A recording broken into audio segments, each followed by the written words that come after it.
दोस्तों, अक्सर कहा जाता है कि समझदार व्यक्ति वही है जो बोलने से ज़्यादा सुनने में विश्वास रखता है। मौन रहना एक कला है और यकीन मानिए, जितना आसान सुनने में और पढ़ने में लगता है, उतना ही ये कठिन काम है जो हर कोई नहीं कर पाता। चुप रहने के कई नुकसान हैं, लेकिन सही जगह चुप रहने के कई ऐसे फायदे भी हैं जिन्हें जानना उन लोगों के लिए तो बहुत आवश्यक है जो अक्सर हर जगह बोलने या जवाब देने की आदत रखते हैं। चाणक्य नीति में जीवन को सफल और सुखी बनाने के लिए कई बातों का जिक्र किया गया है।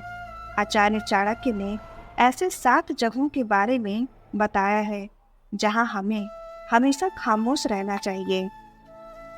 चाणक्य बताते हैं, इन स्थान पर चुप बैठने वाला व्यक्ति जीवन भर सुखी रहता है। साथ ही अगर इन 7 स्थानों पर व्यक्ति अगर गलती से भी हस्तक्षेप कर दिया तो आगे चलकर वह बहुत बड़ी मुसीबत में फंस सकता है। तो चलिए जानते हैं कि वो कौन सी 7 जगह है जहां हमें हमेशा चुप रहना चाहिए। पहला है, आचार्य चाणक्य बताते हैं, जहां लड़ाई झगड़ा चल रहा हो उस जगह पर व्यक्ति को हमेशा खामोश रहना चाहिए। यदि किसी स्थान पर झगड़ा हो रहा है और आपका उससे कोई संबंध नहीं है, तो आपको उसके बीच गलती से भी कोई हस्तक्षेप नहीं करनी चाहिए।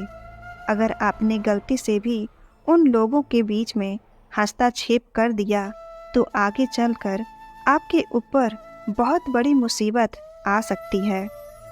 इसलिए झगड़े वाले स्थान पर मौन रहना ही अच्छा है। दूसरा है, जहां लोग अपनी तारीफ खुद ही कर रहे हो। चाणक्य के अनुसार अगर किसी स्थान पर खुद की तारीफ खुद ही कर रहे होते हैं तो वैसे स्थान पर खामोश रहना चाहिए। साथ ही यदि किसी स्थान पर सभी लोग अपना अहंकार दिखा रहे हैं तो वहाँ पर आपको बिल्कुल खामोश बैठना चाहिए। चाणक्य बताते हैं, ऐसे जगहों पर बोलने वाले व्यक्ति का अपमान ही होता है। इसके अलावा वो लोग आप लोगों को नीचा दिखाने की कोशिश करेंगे।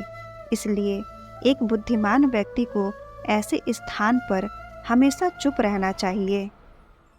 तीसरा है, जब कोई आदमी आपके सामने किसी तीसरे आदमी की बुराई कर रहा हो, उस समय आपको बस चुप रहकर सुनना चाहिए और अपनी राय व्यक्त नहीं करनी चाहिए, क्योंकि जो आज आपके सामने किसी तीसरे की बुराई कर रहा है, वो कल किसी और के सामने आपकी बुराई भी कर सकता है यदि आपने कुछ कहा तो।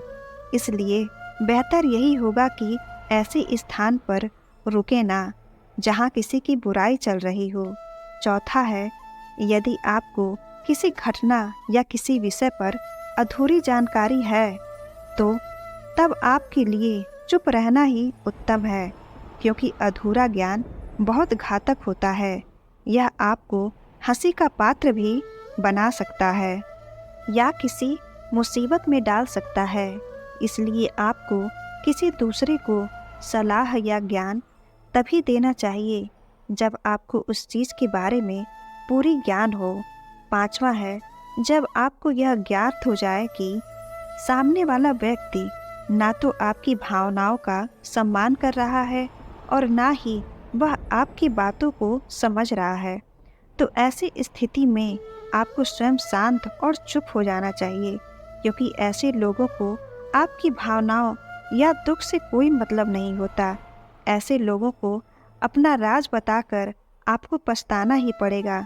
हिंदी में एक कहावत है कि भैंस के आगे बीन बजानी चाहिए।